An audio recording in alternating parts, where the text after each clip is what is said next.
축복하며 인사합시다. 사랑하고 축복합니다. 사랑합니다. 사랑합니다. 축복합니다. 사랑합니다. 축복합니다. 사랑합니다. 네, 무더운 여름이지만 또 이렇게 건강한 모습으로 뵈니까 정말 좋습니다. 하나님의 큰 놀라우신 은혜가 오늘도 충만하게 넘치시기를 축복합니다. 오늘 우리는 성경에 나타난 아주 특별한 한 인물을 보게 됩니다. 그 사람은 바로 에녹이라고 하는 사람입니다. 우리는 성경에 나타난 인물들을 보면서 성경의 역사 아니면 교회의 역사를 보면서 현재 우리의 삶을 또 우리의 믿음을 돌아보고 또 우리가 나아갈 그러한 미래를 바라보기도 합니다. 오늘은 특별히 에녹이라고 하는 한 특별한 그러한 인물을 우리가 보게 되는데요. 히브리서 11장은 우리가 잘 알듯 믿음장이라고 불려지는 장인데 여기에는 믿음에 관한 말씀 그리고 믿음의 훌륭한 그런 선조들의 명단이 쭉 나와 있습니다. 근데 이 가운데 에녹이라고 하는 사람이 역시 등장을 합니다. 히브리서는 에녹에 대해서 이렇게 보고합니다. 믿음으로 에녹은 죽지 않고 하늘로 옮겨갔습니다. 하나님께서 그를 옮겨가셨으므로 우리는 그를 찾을 수 없었습니다. 옮겨가기 전에 그는 하나님을 기쁘시게 해드렸다는 증언을 받은 것입니다. 믿음이 없이는 하나님을 기쁘시게 해드릴 수 없습니다. 하나님께 나아가는 사람은 하나님께서 계시다는 것과 하나님께서는 자기를 찾는 사람들에게 상을 주시는 분이라는 것을 믿어야 합니다. 여기에 에녹과 함께 등장하는 인물들은 우리가 아주 잘 아는 대단한 사람들입니다. 아브라함, 이삭, 야곱, 모세 이와 같은 훌륭한 인물들이 여기에 등장하는데 그들과 함께 에녹이 어깨를 나란히 하고 믿음의 위대한 선조로 등장하고 있다고 하는 사실입니다. 사실 에녹에 관해서 우리가 알고 싶어 하지만 그에 관해 성경은 별로 전해주는 것이 없습니다. 오늘 우리가 읽은 본문 그것이 전부입니다. 에녹은 365세를 살았고 하나님께서 그를 데려가심으로 세상에 있지 아니하였다. 하나님이 그를 데려가심으로 세상에 있지 아니하였다. 이것을 그는 죽음을 보지 않고 하나님께로 갔다고 하는 의미로 해석을 합니다. 그래서 히브리서에도 에녹은 죽지 않고 하늘로 옮겨갔다. 죽지 않고 하나님께로 갔다고 하는 아주 특별한 그러한 에녹의 인생에 관한 짧은 보고입니다. 성경에는 3,000명이 넘는 많은 인물들이 나오지만 에녹처럼 그렇게 죽지 않고 하나님께로 간 인물은 더 없습니다. 그만큼 그는 많은 사람들의 관심을 받은 사람이었습니다. 우리가 어떻게 살다 가느냐라고 하는 것은 매우 중요합니다. 마태복음 24장에 보면 어느 날 두 남자가 밭에서 일을 하고 있는데 하나님께서 한 사람은 하늘로 데려가시고 한 사람은 버려두셨습니다. 두 여자가 맷돌을 갈고 있는데 한 여자는 하나님께서 구원하시고 다른 여자는 버리셨습니다. 겉으로 보기에는 똑같이 들에서 일을 하였고 똑같이 맷돌을 돌리고 있었지만 그들이 살아온 삶은 근본적으로 달랐기 때문에 하나님께서 심판하시는 그때 그 둘은 각각 전혀 다른 그러한 결과를 맞이하게 된 것처럼 우리가 어떻게 사느냐라고 하는 것은 매우 중요한 일입니다. 일반적으로 우리가 세상을 살아가는 그 모습을 본다고 하면 크게 세 가지 범주로 나누어 볼 수 있을 겁니다. 우리 모두는 이 세 가지 범주 가운데 하나에 속해 있을 겁니다. 첫 번째는 하나님의 뜻에 거스르며 사는 삶입니다. 아예 하나님을 무시하고 하나님을 인정하지 않고 하나님을 모르는 삶이죠. 그들은 하나님의 뜻을 알고 싶어 하지도 않고 무엇인지 물을 필요도 없이 단지 자신들의 욕망과 세상에서 누릴 수 있는 그러한 자신들의 이기적인 생각과 꿈을 가지고 살아갈 뿐입니다. 또 다른 한 사람은 하나님을 압니다. 하나님의 뜻도 압니다. 그렇지만 그 뜻을 따르지 않고 사는 삶입니다. 아마도 많은 그리스도인들이 있지만 그 중에는 하나님을 알고 하나님의 뜻을 알면도 불구하고 하나님이 원하시는 길을 걷지 않는 사람들이 있을 겁니다. 하나님을 전혀 모른 채 하나님의 뜻을 거슬러 사는 삶을 역행하는 삶이라고 한다고 하면 하나님은 알고 하나님의 뜻을 알지만 그것과는 다른 인생길을 가는 그러한 삶은 아마 구별된 아니면 다른 그런 의미로 별행이라고 붙여볼 수 있겠습니다. 그러나 세 번째 부류의 사람들이 있습니다. 이들은 하나님의 뜻을 알고 하나님의 뜻을 따라 살아가는 삶입니다. 하나님과 함께하는 삶입니다. 저는 이러한 삶을 하나님과 동행하는 삶이다 이렇게 붙여보았습니다. 하나님과 동행하는 삶. 성경에서 하나님과 동행하는 삶으로 가장 유명한 사람을 들러가면 바로 오늘 보게 된 에녹입니다. 에녹에 관한 짧은 구절밖에 없지만 에녹에 관해서 분명하게 말합니다. 에녹이 하나님과 동행하더니 하나님이 그를 데려가심으로 이 땅에 있지 아니하니라. 에녹이 위대한 믿음의 열조 가운데 들어갈 수 있었던 것은 하나님과 동행하는 삶을 살았기 때문입니다. 그거 하나로 그는 위대한 믿음의 조상이 되었습니다. 그리고 그는 하나님과 동행하는 그 삶으로 죽음도 보지 않고 하나님께로 간 그러한 특별한 인생을 살았던 사람이죠. 이곳엔 우리 모두는 어떠한 삶을 살아가야 할지 아마 제가 말씀드리지 않아도 알 것입니다. 하나님과는 전혀 반대되는 거스르는 인생길을 살 것인지, 아니면 하나님을 알지만 하나님과는 상관없는 듯 그렇게 다른 인생길을 갈 것인지, 아니면 하나님의 뜻을 따라 동행하는 삶을 살 것인지. 우리는 에녹을 통해서 하나님과 동행하는 인생에 관해 매우 중요한 것을 생각해 볼 수 있습니다. 하나님과 동행하는 삶은 어떠한 삶일까요? 첫째로 하나님과 동행하는 삶은 하나님과 뜻이 맞는 삶을 사는 겁니다. 우리가 어디를 간다고 할 때, 그리고 누군가 함께 간다고 하면 분명 뜻이 같기 때문일 겁니다. 하나님과 동행하는 삶에서 가장 중요한 것은 뜻이 같지 않으면 하나님과 동행할 수 없다고 하는 겁니다. 자, 그런데 뜻이 같은데 아주 교묘한 함정이 있습니다. 그것은 내 뜻에 하나님이 맞춰주시는, 그래서 내 뜻으로 같은 뜻을 가질 것인지, 아니면 하나님 뜻에 내 뜻을 맞추어서 하나님 뜻으로 같은 뜻을 가질지입니다. 우리는 믿음의 삶을 산다고 할 때, 그것이 하나님과 동행하는 삶을 산다고 하면 바른 믿음의 길은 하나님의 뜻에 내 뜻을 맞추어 그래서 한 뜻으로 살아가는 삶입니다.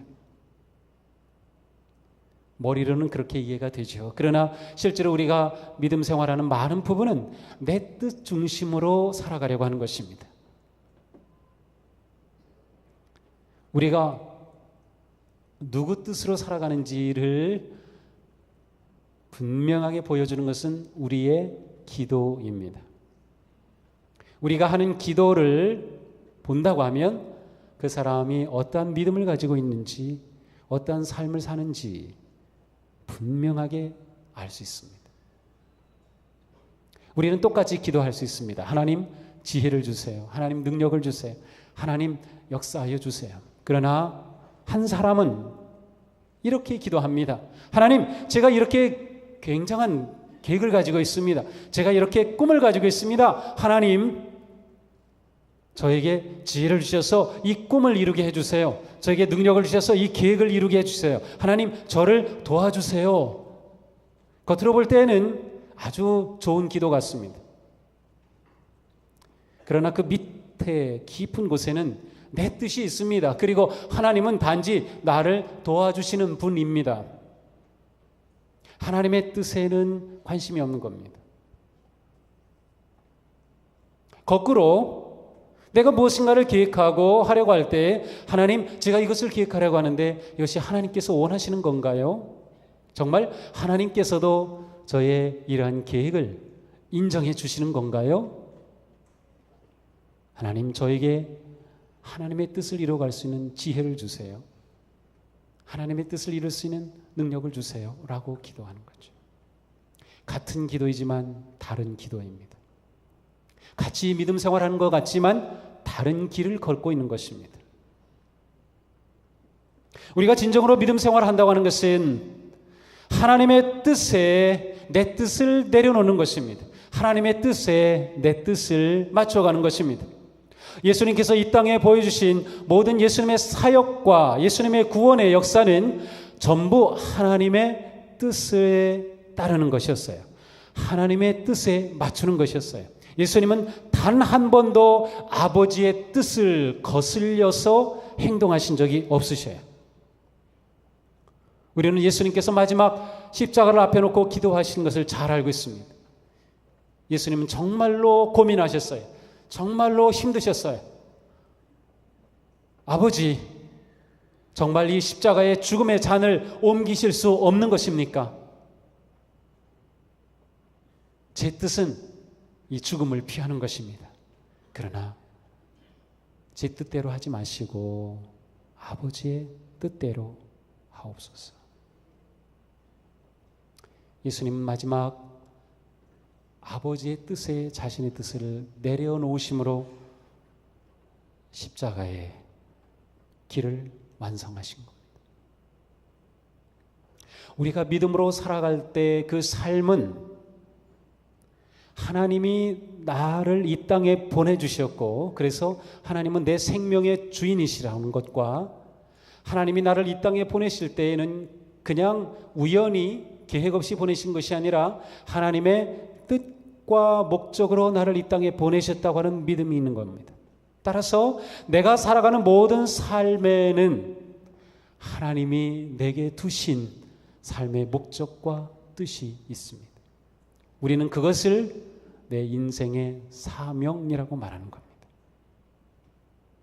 내가 이 직장에서 일하는 것, 내가 이 사업을 하는 것, 내가 이와 같은 가정의 아버지인 것, 내가 이와 같은 자녀를 둔 엄마인 것, 나에게 이와 같은 부모님이 계신 것, 이 모든 것은 하나님께서 우리를 향해 놀라운 뜻과 계획을 가지고 계시기 때문에 나를 그 자리에 놓으신 겁니다. 믿음으로 사는 삶은 그 자리에서 하나님의 뜻을 따르는 삶을 사는 거예요. 하나님과 뜻과 내 뜻이 하나일 때 우리는 하나님과 동행함이 가능한 것입니다. 어떤 사람은 하나님과 동행하다가 그 뜻이 점점 어그러져서 하나님 내 길이 나누어집니다. 어떤 분들은 참 잘 살아오셨는데 마지막에 하나님의 뜻을 거부하고 내 뜻으로 가서 동행에 실패하기도 합니다. 하나님과 동행하는 삶은 끝까지 완주하는 것이 중요합니다. 사도 바울은 내가 달려갈 길을 다 마쳤다라고 고백하죠. 그것은 하나님께서 나를 부르신 그 부르심의 삶의 사명을 완성했다는 겁니다. 끝까지 하나님과 동행하는 삶을 이루어냈다고 하는 고백입니다. 이것이 승리하는 믿음 생활입니다. 끝까지 하나님과 함께 동행하는 것. 그러기 위해 우리는 한 뜻, 하나님의 뜻이 내 뜻인 삶을 사는 겁니다. 그러니 우리 인생은 너무나도 아름답고 귀하고 복된 것입니다. 하나님이 나를 보내신 그 사명을, 그 목적을 이루어가는 걸음이기 때문이죠. 자, 두 번째로 하나님과 동행하는 거룩한 동행의 삶은 무엇인가요? 자, 하나님과 평생을 끝까지 동행한다고 하면 그 하나님과 나의 관계는 어떠할까요?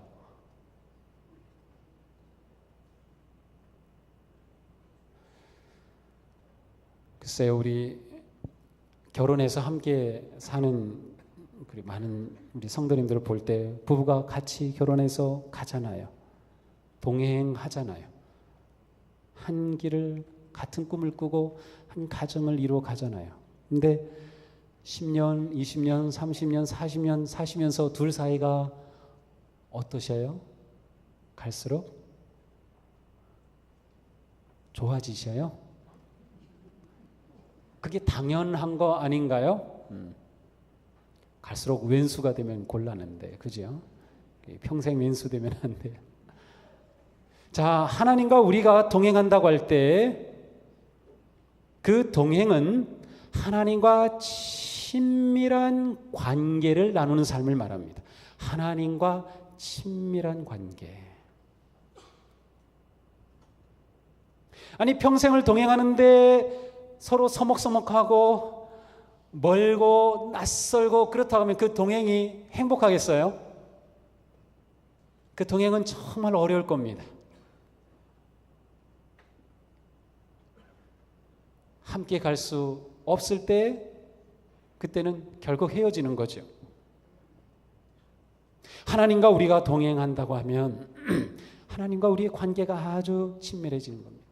그것은 하나님께서 원래 우리를 지으신 뜻이었습니다. 하나님은 우리가 하나님과 아주 가깝게 친밀하게 그와 같은 아주 아름다운 관계를 맺기를 원하셨어요. 그래서 우리와 그와 같은 관계 가운데 살기를 기대하셨기 때문에 우리를 부르신 것이죠. 유다서 14절, 신약성경 유다서 14절에 아주 특별한 말씀이 나옵니다. 아담의 7대손 에녹은 이렇게 예언하였습니다. 보아라, 주께서 수만 명이나 되는 거룩한 천사들을 거느리고 오셨으니 그것은 모든 사람을 심판하시고 모든 불경건한 자들이 저지른 온갖 불경건한 행실과 또 불경건한 죄인들이 주님을 거슬러 말한 모든 거친 말을 들춰내어 그들을 정죄하시려고 하는 것이다. 이 말씀은 쉽게 말하면 에녹이 예언자라고 말씀하는 겁니다. 에녹은 예언자였다. 그런데 무슨 예언을 했는가 하면 하나님께서 수만 명의 천군을 거느리시고 오셔서 사람들을 심판하신다는 겁니다. 그래서 모든 사람을 불경건한 자들이 저지른 잘못과 그들의 거슬러 말한 모든 거친 말들에 대해 심판하신다는 거예요. 에녹이 예언자였다. 구약에 어디에도 에녹이 예언한 말은 나오지 않습니다. 우리 성경에는 들어와 있지 않지만 이 묵시문학이 많이 나오던 그다음 그러니까 구약과 신약 그 중간기 정도에 나왔던 많은 그 책들 가운데는 에녹의 예언의 책들 그리고 그 예언서들 가운데는 에녹이라고 하는 이름이 아주 많이 등장합니다. 그러니까 에녹은 그 특별히 예언자라고 하는 우리 성경과는 좀 거리가 멀지만 그러한 것이 기독교 역사 가운데 있었어요. 그런데 여기서 중요한 것은 에녹이 예언하였다. 예언이라고 하는 것의 핵심은 하나님의 마음, 하나님의 뜻을 그대로 알아서 전해주는 겁니다. 구약의 많은 예언자들은 하나님의 계획과 마음과 뜻을 알아서 백성들에게 그대로 선포한 겁니다. 자, 에녹이 예언자가 될 수 있었던 것은 하나님과 아주 친했기 때문입니다. 그래서 하나님이 에녹에게 하늘의 비밀을 가르쳐 주셨어요. 그래서 에녹은 그 비밀을 선포한 겁니다. 여러분, 비밀을 가지고 있는 거 아무한테나 털어놓지 않잖아요. 저한테도 얘기 안 하잖아요. 아주 친한 사람 너한테만 얘기하는데 근데 그게 참 위험해요. 근데 어쨌든 비밀을 이야기할 정도의 가까운 사이, 정말 친한 사이입니다. 하나님은 에녹과 비밀을 주고받는 사이였어요. 자, 에녹이 죽음을 보지 않고 하늘로 올라갔다고 하는 의미의 핵심은 그가 죽지 않고 하늘로 갔다고 하는 것보다 더 중요한 의미는 에녹은 하나님과 얼마나 친했고 하나님을 얼마나 닮았던지 하나님의 성품인 영원한 생명의 성품을 가진 자가 되었다는 거예요. 그래서 그는 하나님께로 갔다고 하는 뜻이에요. 아주 친하면 친할수록 닮게 되어 있습니다. 서로 영향을 주기 때문입니다. 하나님과 에녹이 그렇게 가까웠기 때문에 에녹은 하나님을 닮았어요. 그리고 하나님의 마음을 사람들에게 선포할 수 있었던 거죠. 자, 하나님과 동행하는 삶은 하나님과 아주 친한 관계를 나누는 것입니다.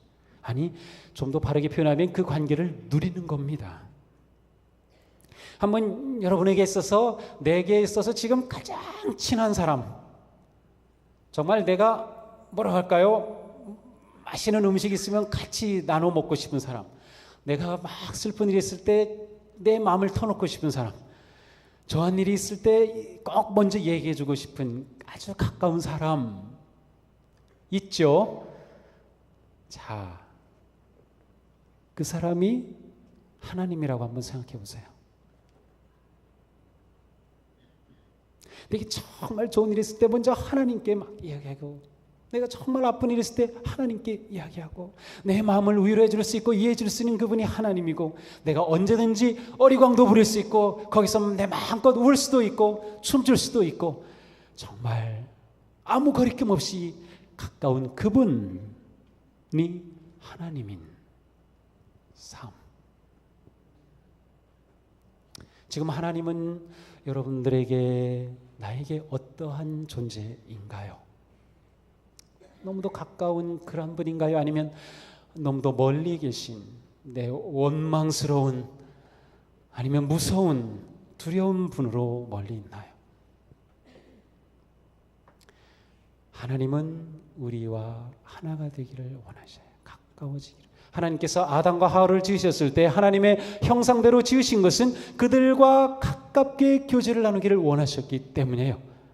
그런데 죄가 들어와서 하나님 사이가 멀어졌어요. 하나님이 두려워졌어요. 부끄러웠게 되었어요. 예수 그리스도의 오심은 우리로 하여금 하나님과의 관계를 회복시키는 거죠.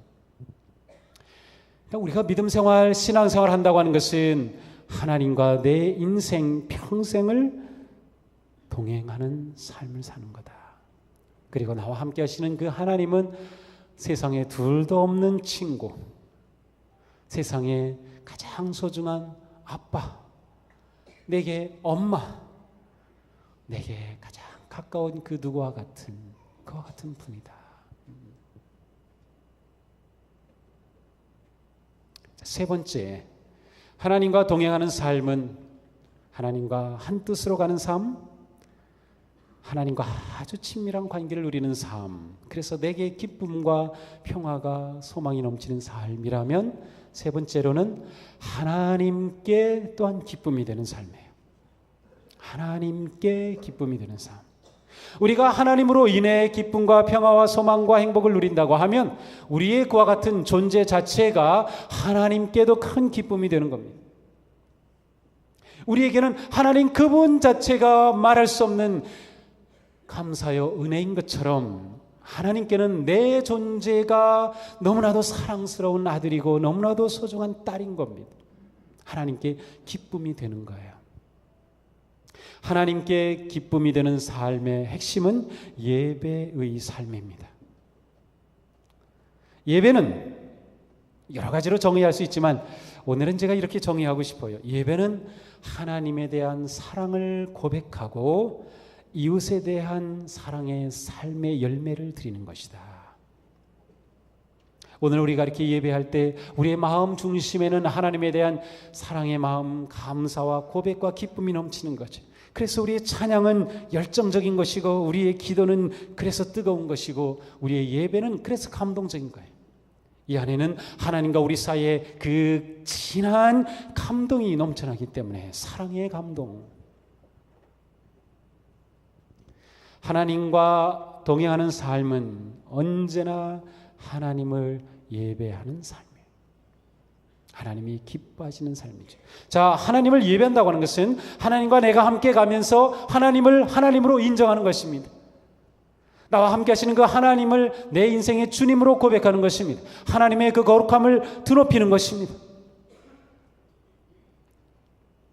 하나님은 함께하는 나로 인해 말할 수 없이 기뻐하시는, 우리를 보시며 너무나도 만족해 하시는 거예요. 그것이 하나님께 예배가 되는 거예요.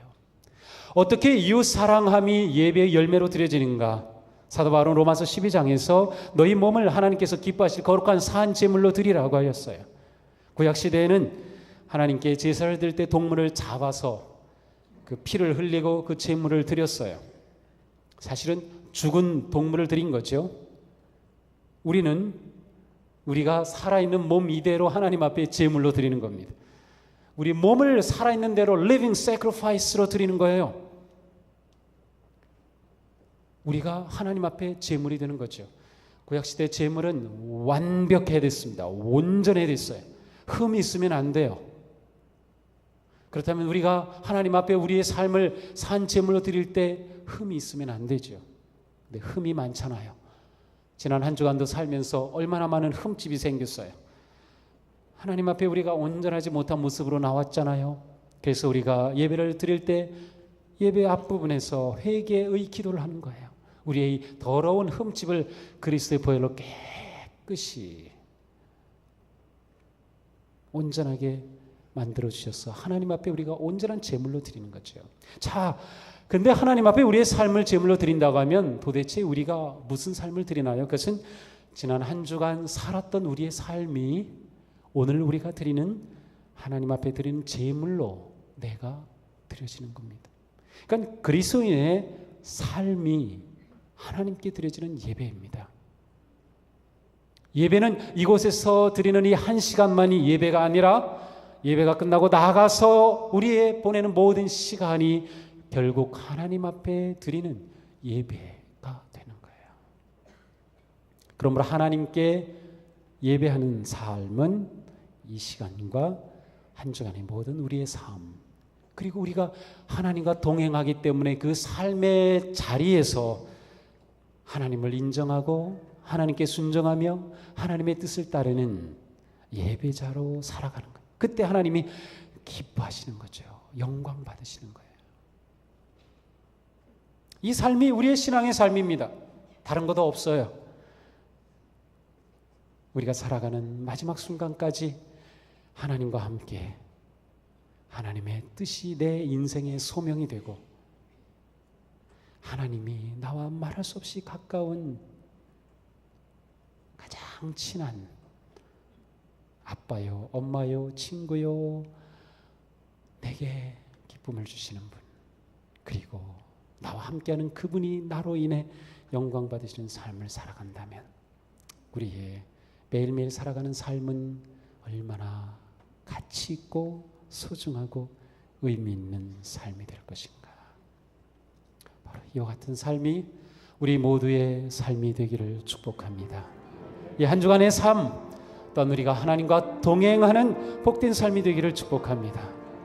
하나님은 우리와 함께 하시기를 원하시고 우리가 또한 하나님을 내 삶의 주인으로 선택하고 내 삶의 기쁨이요 소망이요 능력으로 인정할 때 우리는 한 주간 믿음으로 승리하는 복된 길로 나아가게 되기를 주님의 이름으로 축복합니다. 우리 기도합시다. 주님, 저희들의 삶은 주님이 부르신 삶, 그래서 우리에게 삶의 사명을 보여주시고 삶의 목적을 보여주시며 왜 살아야 할지 그 이유를 가르쳐 주시는 주님, 저희들이 하나님께서 우리를 향해 가지고 계신 그 삶의 사명과 목적을 향해 아름답게 나아가는 삶이 되기를 원합니다. 하나님과 동행하는 삶, 하나님과 친밀하고 아름다운 기쁨의 삶, 또 우리의 삶이 하나님의 영광을 드러내는 아름답고 선한 예배의 삶이 되어 하나님과 함께하는 이 거룩한 동행의 삶이 영광스러운 천국의 길로 나아가는 복된 삶이 되게 하여 주시옵소서. 예수님 이름으로 기도하옵나이다. 아멘.